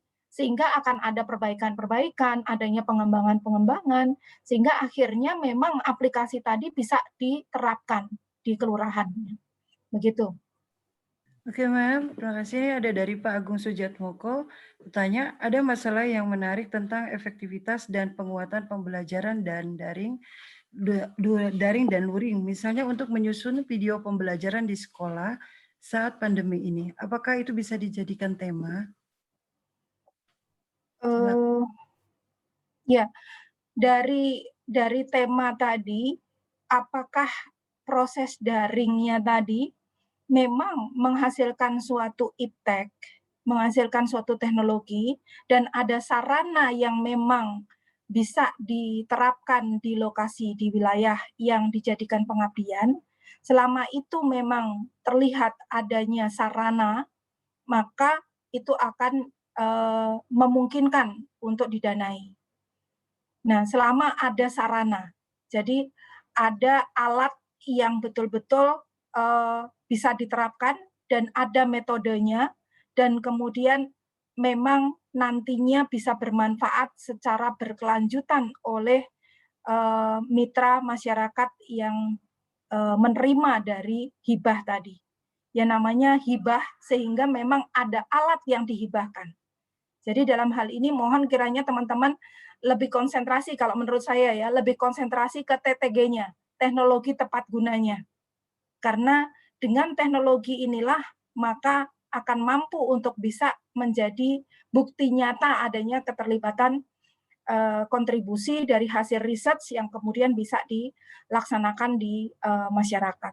Demikian, semoga bisa menjawab. Ya, terima Bu kasih, Ma'am. mohon izin, Bu. Oh iya, baik. Bu. Silakan, Pak. Bu Retno, jadi begini Bu, ini saya kan ketua komite di SMA Negeri 12 Kota Bekasi ya. Baik. Yang menjadi masalah itu sekarang di sekolah negeri rata-rata, itu biasanya kan ada 18 kali pertemuan. Karena Baik. keterbatasan yang dimiliki sekolah itu sekarang itu hanya 6 kali pertemuan. Sehingga ada learning loss bagi anak-anak. Yang kedua ditambah lagi dengan bahan-bahan pelajaran yang bentuknya video itu nyaris tidak ada. Jadi kalau di Zoom, ya mungkin kayak kita dengan dengan mahasiswa, rata-rata anak-anak terbatas. Saya sudah melakukan diskusi, survei ke anak-anak, yang menjadi masalah adalah itu bahwa kurang variasinya bahan-bahan pembelajaran dan mestinya harus ada video pembelajaran atau apapun namanya, tutorial bentuknya yang kalau matematika ini begini. Itu pun kalau dengan dana terbatas ya mungkin hanya satu mata pelajaran aja, tetapi lebih banyak ke bagaimana membuat bahan pelajarannya dari yang bentuknya hanya dijelaskan melalui Zoom menjadi bahan pelajaran yang bisa grafik, animatif atau apapun sehingga anak-anak dengan mudah bisa dimengerti gitu. Boleh nggak kira-kira kalau jadi bentuknya kalau sekarang modelnya kalau itu daringnya itu ada keterbatasan sarana prasarana sehingga dari 18 kali pertemuan sekarang hanya 16 kali pertemuan dalam satu semester. Coba bayangin dengan 13 mata pelajaran di SMA hanya 6 kali pertemuan dari 18 kali. Nah itu kita nggak mampu lah, itu butuh biaya yang tidak sedikit. Tapi kalau bahan-bahan ajaran biar tidak monoton, jadi 68-62% mereka anak-anak siswa SMA ada 1039 siswa ini kelas 10, 11, 12 itu yang membutuhkan itu variasi dari bahan ajar. Boleh nggak kira-kira untuk menyusun bahan ajar itu pengabdian masyarakatnya ini dilakukan? Ya, kalau misalnya di mana itu baru menyusun saja, Pak, saya masih kurang tahu ya. Artinya dari sisi, eee, apakah dikti nantinya akan mengabulkan atau tidak gitu ya, karena ini otoritasnya dikti untuk mengevaluasi dari apakah akan didanai atau tidak. Yang terpenting pada saat, proses sosialisasi dari dikti lebih banyak penekanannya adalah iptek apa yang diterapkan dan kemudian TTG apa yang nantinya akan didampingi ke masyarakat dan sarana apa yang nanti dimiliki oleh masyarakat itu gara-gara ada hibah dari dikti, seperti itu sih penekanannya. Nah dari 3 hal tadi kalau misalnya Bapak bisa rumuskan di dalam kondisi SMA yang Bapak akan lakukan pendampingan dan itu memungkinkan silakan saja untuk bisa dinarasikan di dalam pendahuluannya dan juga di dalam targetnya, yang mana targetnya tadi memang ada indikator-indikator dan luarannya memang jelas gitu. Jadi ketika luaran-luaran tadi memang jelas, maka kemungkinan untuk bisa terlihat pengukuran antara before and after-nya itu akan jelas juga bahwa memang ada hal-hal yang dirubah dengan adanya keberadaan Bapak yang mendapatkan hibah dari dikti ini. Seperti itu, Pak Agung. Bagaimana Pak Agung? Sudah terjawab? Oke Bu, makasih. Sudah. Oke, Kita coba oke, nanti terima rumuskan kasih. dengan teman-teman. Sebentar Bapak Ibu, saya lanjut dulu ya di chat ada pertanyaan dari Pak Michael Chin. Maaf Bu, jika PKM ini membantu klinik di daerah kabupaten untuk dapat memajukan usahanya dengan menggunakan creative problem solving dan IT, apakah boleh? Bentuknya pendampingan, penyelesaian masalah, dan inovasi dalam organisasi, hibahnya bisa software dan web. Nah, silakan dijawab. Ya, selama itu merupakan suatu inovasi, Pak, saya rasa memang memungkinkan, Pak. Dan ketika software-nya ini merupakan hasil research dan software-nya ini memang sudah ada, tadi di awal saya katakan bahwa research-nya ini sudah ada dan ini bisa diaplikasikan, tidak harus research-nya oleh Bapak sendiri, tetapi boleh juga dari artikel, boleh juga hasil riset orang lain yang mana produknya sudah ada, dan ketika produknya tersebut misalnya Bapak kemudian beli dan kemudian cara pengadaptasiannya itu Bapak membutuhkan pengembangan lagi, itu dimungkinkan Pak untuk bisa dilakukan. Tetapi kalau misalnya kondisinya adalah kliniknya itu berada di daerah, sementara dari sisi kilometer tadi belum memenuhi, kemungkinan akan didiskualifikasi. Sebaiknya Bapak bekerja sama dengan universitas yang klinik tadi, sehingga universitas yang di dekat klinik tadi itu akan mampu menjadi ketuanya dan Bapak menjadi anggotanya. Karena 200 kilometer itu merupakan suatu kewajiban. Jadi itu yang menjadi prioritas utama. Oh iya, Sehingga kategori 3 tadi boleh. baik Bu, terima kasih Bu. Tapi kalau itunya sih kebetulan dekat sih Bu, nggak nyampe 200 kilometer. Oh, dari UNIF ya Pak? Dari UNIF sih dekat, itu cuma paling 11 kilo kalau nggak salah. Oh ya boleh Pak, jadi silakan saja Bapak ajukan selama itu memang dekat dan kemudian bisa direspon oleh teman-teman. Yang terpenting Iya, multidisiplin keilmuan ya Pak, ajak dari iya, disiplin yang lain. iya sudah tiga jurusan Bu, beda semua. Oh iya Memang bagus Pak. memang dimintanya, memang mereka yang minta sih ke kami waktu itu. Oh iya bagus Iya, Pak, jadi iya, memang dari mereka sendiri butuh dan iya, kemudian Bapak melihat ini merupakan hasil research, iya. itu Bapak tinggal melakukan penerapannya di masyarakat dan Bapak Baik, lakukan pengembangan. Ya, baik Bu, terima kasih. silakan Pak. Ya, terima kasih. Oke, ini ada lagi memang pertanyaan dari Pak Derajat. Apakah bisa PK memanfaatkan siswa SMK di mana bukan pelatihan seperti tadi yang ditanyakan, tapi lebih menciptakan sebuah alat yang bermanfaat. Jadi bentuknya alat luarannya. Silakan. Iya, selama itu berupa teknologi itu boleh Pak. Jadi dikatakan kan ilmu pengetahuan dan teknologi. Nah, difokuskannya lebih ke arah teknologi tepat guna. Sehingga kalau misalnya ada teknologi tepat guna yang bisa diterapkan di sekolahan tadi, itu akan lebih baik. Seperti yang sebelumnya, kalau misalnya sekolahan itu belum ada e-learning-nya, seperti kita BINUS Online Learning itu kan ada website untuk bisa mendukung proses pembelajaran siswanya. Nah, tidak hanya websitenya, tetapi proses registernya, proses penghitungan SKS-nya, proses penghitungan keterlibatan atau kontribusi dari siswanya, penghitungan dari dosennya atau gurunya, berapa banyak terlibat, itu semuanya mampu dikondisikan di dalam aplikasi tadi. Nah, ketika aplikasi tadi mampu untuk bisa dirancang, tidak berupa prototipe saja ya Pak. Kalau prototipe saja itu adalah hasil research gitu ya. Jadi jangan sampai prototipenya, tetapi prototipe tadi mampu sudah untuk diaplikasikannya di masyarakat, sehingga masyarakat tadi mampu untuk menggunakan aplikasi tadi. Terima kasih. Oke, terima kasih, Ma'am. Bapak Ibu sekalian, saya buka untuk sesi pertanyaan. Karena di chat saya baca sudah tidak ada lagi. Silakan Bapak Ibu bagi yang mau bertanya. Silakan saja di luar penjelasan yang tadi sudah dipaparkan sama Bu Retno, artinya dari pertanyaan-pertanyaan yang ada di chat, silakan saja Bapak Ibu ajukan. Kira-kira bagaimana Bapak Ibu? Berarti sudah bisa clear Bu, ya? maaf satu lagi Ya. Bu, boleh? Iya, Ya, silakan Bu buatin. Ya, enggak tadi itu kan yang begini saya balik Bu, kalau misalnya hasil riset itu ada di satu daerah di Jawa Tengah, terus kemudian dari hasil observasi gitu ya, digunakan di daerah Jawa Barat gitu supaya dekat dengan kampus, itu boleh nggak Bu ya? Jadi Ya, objeknya berbeda. ya boleh-boleh saja Bu. Kan Boleh berarti ya? ada ya proses untuk adaptasi kan Bu dari alatnya? Iya. Iya, jadi Iya. teknologinya sudah ada, tinggal diadaptasikan. Oke. Iya. Terima kasih Bu. Ya, terima kasih Bu Atin. Mungkin diinfo lagi, Mem, deadline-nya kapan? Karena ada beberapa yang bertanya juga. Ya, untuk deadline-nya, ya teman-teman semuanya silahkan untuk bisa lebih tahu detailnya, membaca untuk panduan 13 di link yang tertera. Ya. Kemudian untuk usulan program kemitraan masyarakat, itu diusulkan melalui Simlitapmas Ristek Dikti.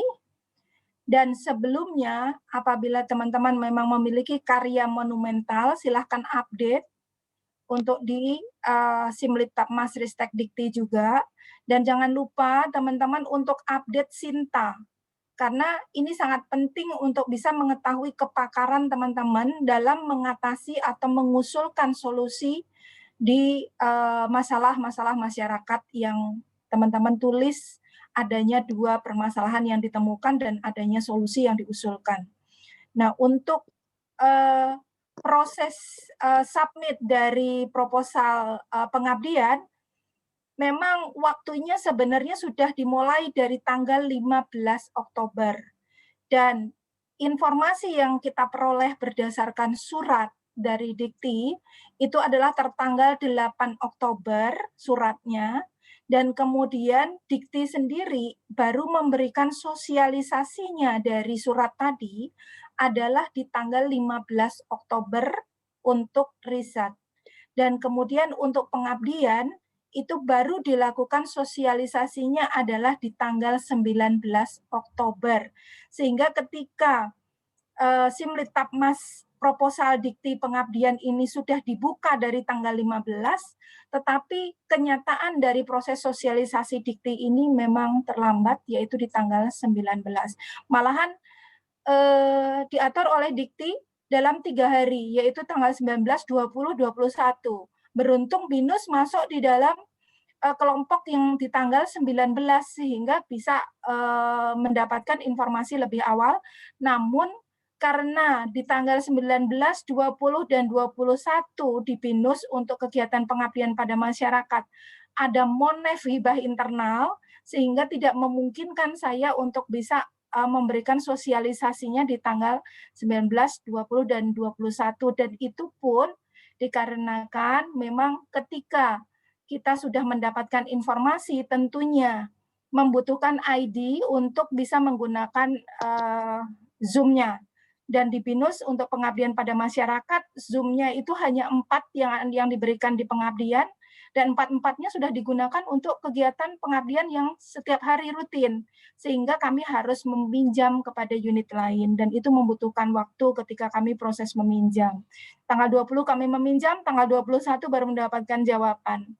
Sehingga ketika tanggal 21 kami baru bisa mendapatkan jawaban, dan kami harus koordinasi ke unit lain lagi karena tidak mendapatkan pinjaman, dan akhirnya mencari lagi unit lain, dan akhirnya kita bisa lakukan pengumumannya baru di hari Kamis kemarin. Dan ini mohon maaf sekali karena memang begitu keadaan yang betul-betul sangat mendesak, dan dikti tidak akan memperpanjang tanggal ini, dan sebaiknya Bapak Ibu semuanya sudah submit sebelum tanggal 29, karena biasanya kalau misalnya tanggal 29 itu adalah hari terakhir untuk submit ke dikti, itu biasanya servernya akan down, karena nasional itu semuanya akan masuk, sehingga itu akan down. Dan harapannya mohon teman-teman semuanya bisa mengisi, dan kalau misalnya teman-teman memang ada kesulitan, silakan saja email ke Pak Hasan dengan email hghazali@binus.edu. Nah, Pak Hasan ini yang biasanya akan menemani teman-teman membantu dalam proses upload kalau seandainya ada hal-hal yang masih dialami kesulitan-kesulitan tertentu, atau kalau yang sebelumnya berdasarkan NIDN ternyata masih belum dikenal dan yang lainnya. Nah, untuk mempermudah itu sekarang ini dikti tidak lagi mewajibkan harus menggunakan NIDN, tetapi boleh juga berdasarkan dari nomor induk khusus yang kode kita, kode dosen BINUS. Nah, itu diperbolehkan. Nah, silakan saja, tanggalnya adalah 15 sampai 29 Oktober. Bagaimana ada pertanyaan dari Bu Nina nih, Mam? Iya, siap. Silakan. Bu Nina bertanya, kalau belum ada risetnya, apakah tidak bisa diajukan atau bisa dicoba diajukan dengan data pendukung? Silakan, Mam. Ya, untuk data pendukung yang dimaksud, apakah itu merupakan suatu hasil riset yang sudah dilakukan oleh pihak lain? Selama itu hasil riset yang sudah dilakukan oleh pihak lain, ataupun itu berupa artikel hasil riset orang lain, itu dokumen-dokumen tadi diperbolehkan. Tapi yang disebut sebagai apa yang diprioritaskan oleh dikti adalah hasil riset yang kemudian diimplementasikan ke masyarakat berupa sarana, sehingga sarana tadi mampu untuk diambil manfaatnya oleh masyarakat. Jadi kalau misalnya saya mencoba untuk menerjemahkan bahasa halusnya dari dikti, selama itu dalam bentuk pelatihan saja, dan itu tidak dirasakan memiliki arti dalam bentuk fisik, itu tidak akan didanai. Jadi dalam arti bahwa akan ada sesuatu dalam bentuk fisik yang bisa diberikan ke masyarakat, dan dalam bentuk fisik itu akan sustain dimanfaatkan oleh masyarakat itu sendiri, karena ketika pemberian dari bentuk fisik sarana tadi itu akan menjadi suatu memori yang monumental bagi masyarakat itu sendiri, dan ketika proses pelatihan dari penggunaan sarananya tadi, itu bagi masyarakat itu akan membekas dan menjadi peningkatan dari sisi kualitas hidup mereka. Nah, itu yang diinginkan oleh Dikti dalam pemberian pendanaan kali ini. Dan itu terkait dengan tadi, adanya inovasi, kemudian pandemi COVID, kemudian revolusi industri 4.0, kemudian juga sosial 5.0, nah seperti itu. Itu yang titik-titik yang menjadi suatu potensial untuk bisa didanai oleh Dikti. Jadi lebih mengarah pada ekonomi, sosial, peningkatan kemandirian dari masyarakat, terutama adanya sarana yang mampu untuk bisa terlihat nyata. Kalau sebelumnya belum ada dan sekarang sudah ada. Nah, itu yang diharapkan oleh Dikti. Bu Retno, terima kasih. Tapi boleh saya tanya lanjutan? Kan Boleh, 2015 lalu kan pernah ada pendanaan tuh untuk pengabdian masyarakat yang biopori di Ciledug ya. Nah, sebetulnya arahan selanjutnya tuh adalah ke arah urban farming gitu ya. Nah, apakah kegiatan yang lalu tersebut itu bisa jadi data pendukung gitu? Karena kan, atau bisa di lokasi yang berbeda dengan pola yang sama, kita akan melakukan kegiatan tersebut. Nah, apakah itu bisa dianggap sebagai pengalaman experience yang sudah dilaksanakan sebagai data pendukung untuk pengajuan pengabdian masyarakat selanjutnya, atau harus betul-betul linear risetnya, riset pendahuluannya? Ya, kalau misalnya dari saya memahami apa yang disampaikan Dikti, semua sebenarnya apa yang sudah pernah kita paparkan sebelumnya, apa yang sudah pernah didanai oleh Dikti, terutama yang berdasarkan dari hibah Dikti, itu datanya sudah kita update dan sudah diketahui oleh Dikti. Nah, dari record-nya itu akan menunjukkan kepakaran kita dan sejauh mana kita sudah memiliki skema ataupun topik yang sudah kita lakukan. Dan tadi ada highlight khusus dari Dikti bahwa jangan sampai kita mengangkat topik yang sama dengan yang sebelumnya, sehingga itu akan terlihat record-nya. Gitu. Kecuali itu merupakan hasil research, dan hasil research tadi kemudian diimplementasikan. Kalau tadi saya mencoba untuk mensummary dari apa yang Ibu sampaikan, itu adalah telah melaksanakan kegiatan pengabdian di lokasi lain dan kemudian dipindahkan ke lokasi lain untuk bisa mendapatkan experience yang mungkin berbeda seperti itu. Tetapi mohon kiranya ini menjadi catatan kita bahwa Dikti membuat semacam board gitu ya, bahwa jangan sampai apa yang sudah dilakukan sebelumnya kemudian dilakukan lagi sekarang. Seperti itu. Jadi kalau topiknya sama, lokasi berbeda pun hati-hati dalam membuat judulnya ya. Betul. Karena Ya, akan terekam jejak kita ya, bahwa kita pernah melakukan pengabdian seperti itu. Betul. Oke. Rekam, Bu. Ya, terakhir data pendukung yang tadi saya tanya, andaikan ya bahwa informasinya itu kan memang belum ada riset ya, tapi informasinya justru dari masyarakat langsung. Entah itu data terkait kesehatannya atau terkait kondisi lingkungan, lalu data-data dari pihak pendanya. Nah, apakah itu bisa dijadikan support untuk pengajuan pengajuan proposal PKM? Pengabdian. Ya, tadi sudah disampaikan mengenai yang disebut sebagai observasi. Jadi pada saat kita melaksanakan pengabdian, itu sudah tidak ada lagi observasi, tidak ada lagi proses penelitian. Yang ada adalah analisis situasi. Nah, kalau misalnya ada analisis situasi di lokasi itu bagaimana, kondisi masyarakatnya di sana bagaimana. Nah, itu kan berarti observasinya memang sudah dilakukan sebelumnya, sebelum diajukan proposal ini. Proposal, iya. Iya. Jadi Sehingga itu ada masih data. boleh dicoba ya itu ya, kalau yang itu? Ya, untuk menemukan suatu masalah, tentunya kan Ibu bisa memilih lokasi itu kan karena memang ada masalah Ada yang masalah. yang Ibu temukan, dan ketika masalah itu Ibu temukan, sehingga Ibu membentuk satu kelompok kepakaran. Nah, kepakaran itulah akan menawarkan solusi pendekatan atas masalah tadi. Ya. Nah, di sana Bu, dan mungkin Ibu bisa menggunakan dari hasil riset teman-teman yang lain yang mungkin Iya, maksud sama saya dari prodi kepakarannya. lain, ya. Jadi Ya. mungkin kan join antar prodi jadinya ya? Iya Bu, dan kewajibannya adalah 2 multidisiplin Bu. Iya. Iya.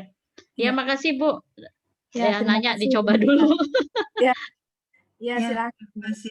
masih ada pertanyaan dari Ibu Yuventia.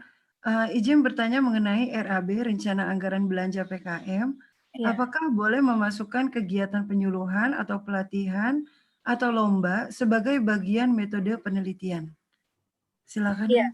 Ya, tadi yang dikatakan di mana penyuluhan tadi merupakan suatu nilai tambah saja dari proses teknologi TTG-nya ya. Jadi itu diperbolehkan. Jadi artinya hanya merupakan nilai tambah penyuluhan tadi, bukan merupakan suatu utama dari pengabdiannya. Jadi penyuluhan adalah merupakan teknologi tepat guna yang memang proses untuk penggunaannya dibutuhkan penyuluhan.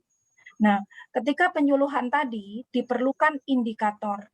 Nah, ketika indikator tadi jelas, pengukurannya jelas, maka itu diperbolehkan.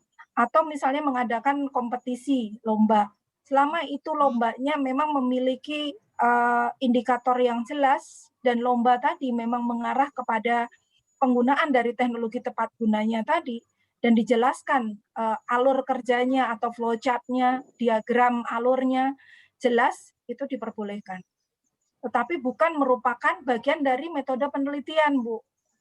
Jadi mohon dibedakan antara metodologi penelitian di dalam research yang sesungguhnya dengan metode penelitian dimasukkan di dalam pengabdian.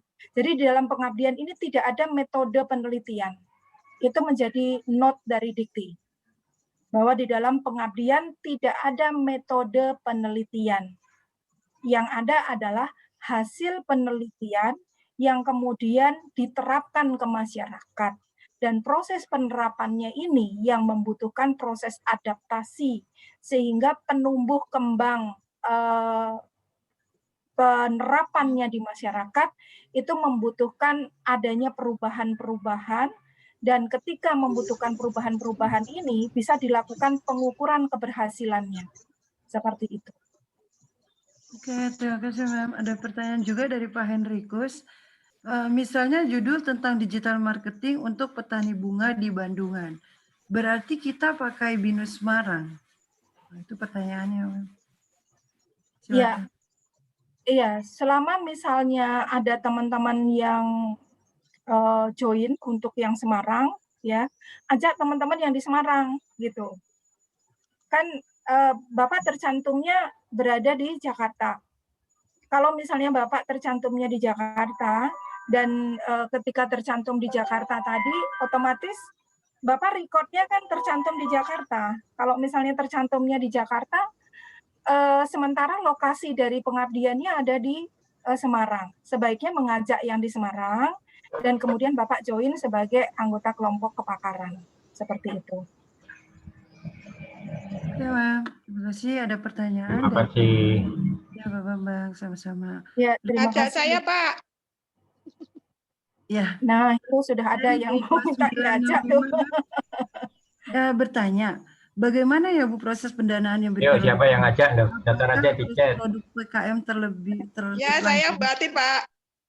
Ataukah perbandingan 70-30%, di mana 70% dianyakan setelah proposal diterima, seperti yang ada di BINUS, atau bagaimana penjelasannya? Jadi nanya tentang pendanaan diktinya, alurnya. Silakan. Ya, oke, saya coba baca ya. proses pendanaan yang diberikan oleh Dikti, apakah produk tersebut jadi dulu, perbandingannya 70-30, setelahnya proposal diterima. Ya, biasanya begini Pak, mohon maaf saja dari tahun ke tahun Pak, bahwa hibah dari Dikti itu dananya selalu terlambat. Jadi keterlambatan ini bukan masalah dari kita BINUS, tetapi masalah ini memang dari Dikti. Jadi kalau misalnya di Februari diumumkan, nah maka pelaksanaan kegiatannya sudah mulai dari Februari saat diumumkan tadi.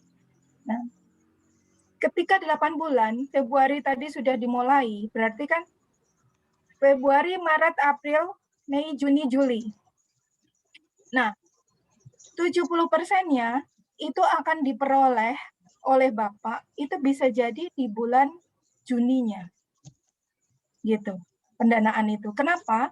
Karena di saat Februari diumumkan, maka Maret itu rektor universitas baru dipanggil untuk penandatanganan kontrak. Nah, ketika Maret itu rektornya dipanggil untuk penandatanganan kontrak, maka prosesnya dana itu akan ditransfer dari Dikti ke universitas masing-masing. Dan ketika proses transfer ini, kadang-kadang prosesnya itu menuju ke Kopertis. Di Kopertis itu hanya ada satu orang yang mengurusi. Ketika satu orang yang mengurusi, itu bisa jadi membutuhkan waktu bisa 2 minggu di bulan Maret itu, baru nanti ditransfer di pertengahan Maret. Nah, proses transfer ini nanti belum lagi akan ada informasi dari Kopertisnya ke UNIF bahwa sudah ditransfer. Nah, ketika proses informasi ditransfer ini, itu bentuk proses transfernya masih gelondongan. Artinya gini, satu UNIF itu dana untuk riset dan pengabdian diterima 2M. Nah, di antara 2M ini siapa yang dapetin 30 juta, siapa yang dapetin 50 juta, di sana belum terlihat jelas di tulisan 2M tadi. Nah, oleh karena itu, maka RTTO dengan Komdev itu akan mengklarifikasi kepada finance dengan data pengumuman. Nah, ketika diklarifikasi bahwa dana yang 2M tadi untuk research adalah sekian, untuk pengabdian adalah sekian, dan nama-nama yang di research adalah sekian, nama-nama di pengabdian sekian. Baru kemudian dari pihak Komdev itu akan mengkonfirmasi kepada Kopertis 3 bahwa betulkah yang namanya ini terimanya sekian-sekian. Karena di finance-nya BINUS sendiri, kalau misalnya kita tidak mengklarifikasi satu persatu terimanya pasti nominalnya berapa, maka finance sendiri tidak berani untuk mentransfer dananya ke peneliti. Nah, jadi kami harus mengkonfirmasi lagi ke Kopertis 3 bahwa siapa saja, nah ini membutuhkan waktu. Maret kalau seandainya itu sudah betul-betul tertransfer di bulan Maret, gitu ya. Tetapi biasanya tidak begitu. Jadi setelah kontrak itu butuh waktu 3 bulanan gitu ya, atau 2 bulanan gitu. Maret, April, Mei. Nah, Mei itu baru dapat transferan.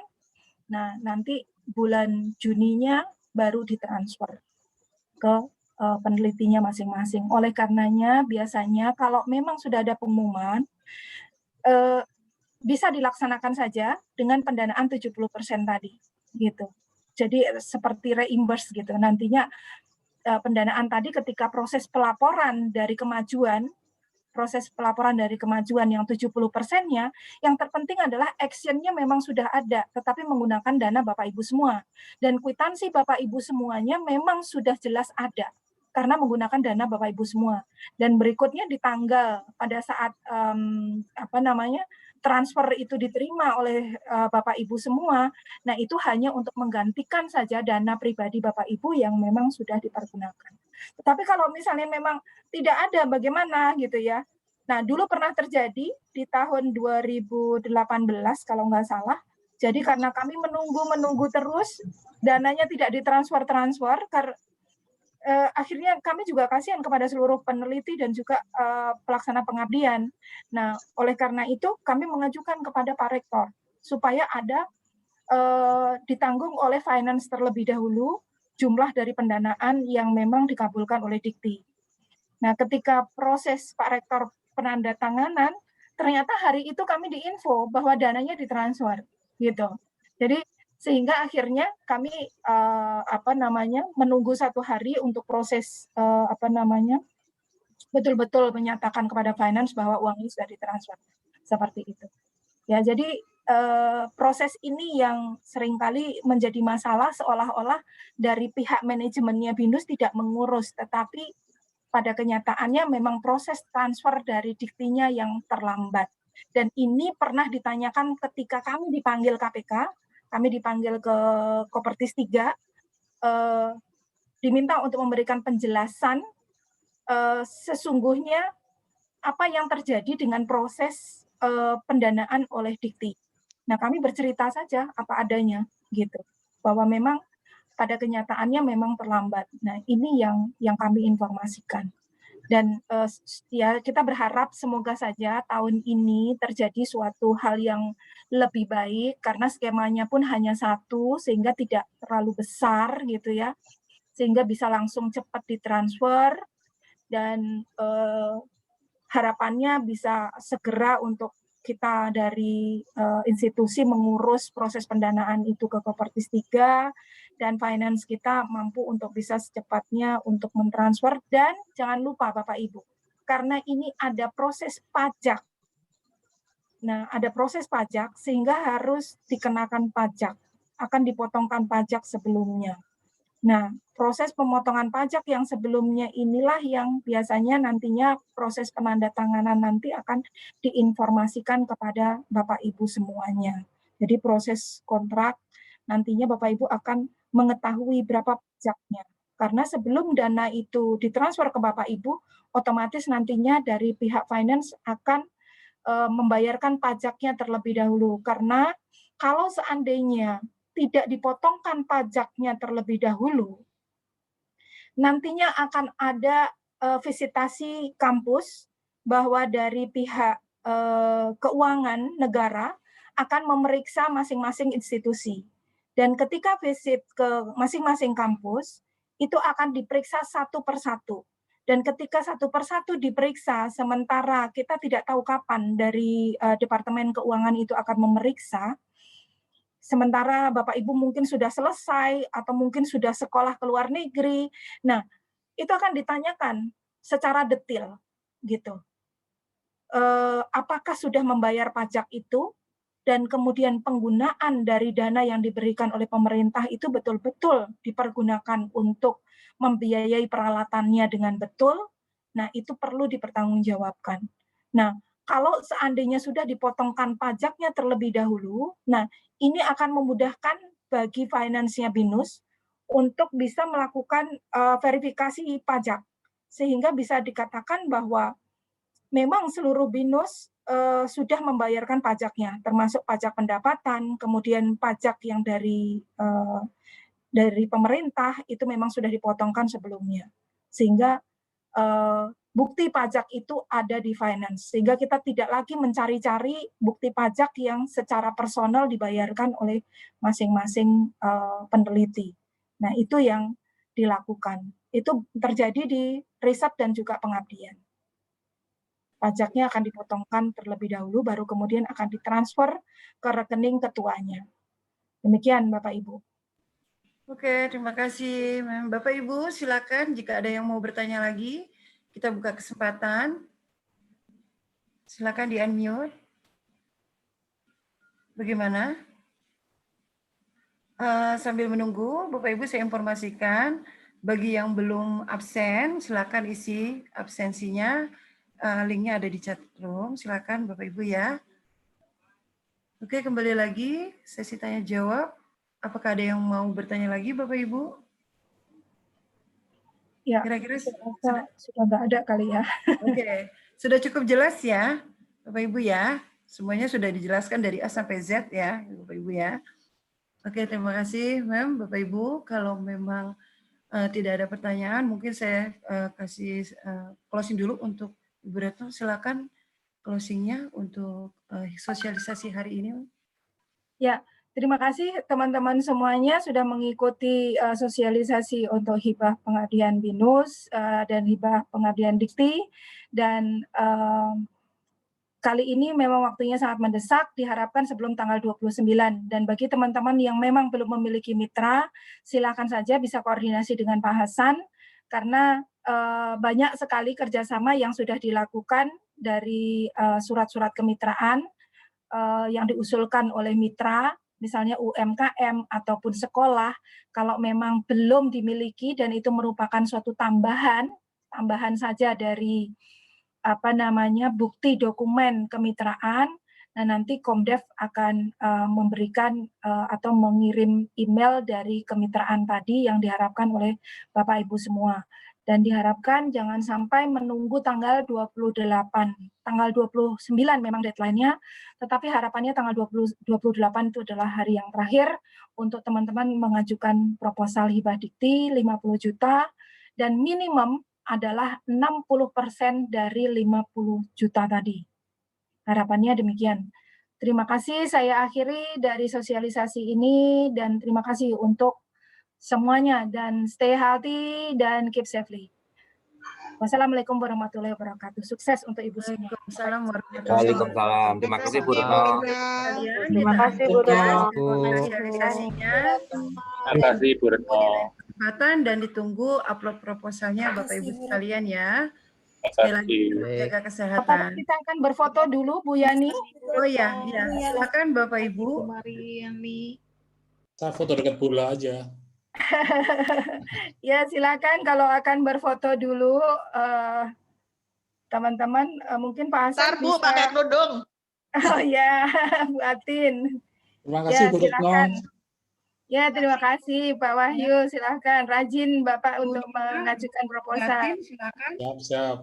Sehat Bu ya Bu. Nina, Bu Gatin. Siap, ya terima kasih Bu Amelia. Nggak nyala. Oke, ya Bu Gatin silakan. Ya. Bu Nuraini, udah silakan Bu. 4 kali ya. Oke, thank you. Ya. Bu Yani, makasih Bu Biani. Makasih Bu Retno, makasih Bu. Ya, kita ambil dulu sesi pertama ya Bapak Ibu ya. Ya belum fotonya. Ya. Oke, baik Bapak Ibu, 4 kali ya. 1, 2, 3. Ya. Semuanya. Slide kedua. Ya. Pak Hasan, terima kasih. Ya. Bapak. Slide ketiga.